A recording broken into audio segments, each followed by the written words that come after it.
A moth goes into a podiatrist's office, and the podiatrist's office says, "What's the problem?" And the moth says, "What's the problem? Where do I begin, man?" He goes, "I go to work for Gregory Olinovich, and all day long I work. Honestly, Doc, I don't even know what I'm doing anymore. I don't even know if Gregory Olinovich knows.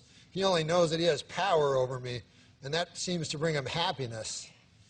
But I don't know. I wake up in a malaise, and I walk here and there."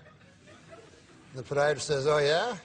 And the moth goes, "Yes." And he goes, "At night, I sometimes wake up, and I turn to some old lady in my bed that's on my arm. A lady that I once loved, Doc. I don't know where to turn to. My youngest, Alexandria, she fell in the cold of last year.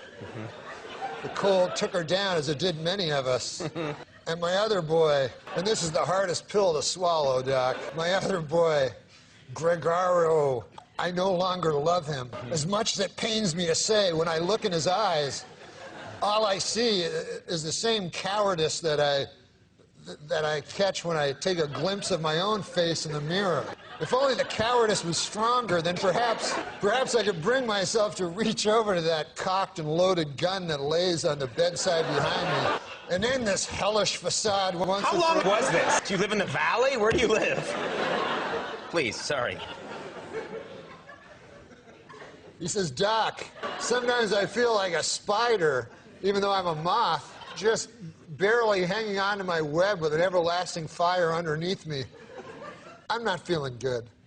And so the doctor says, "Moth, man, you're troubled. But you should be seeing a psychiatrist. Why on earth did you come here?" And then the moth said, "Because the light was on."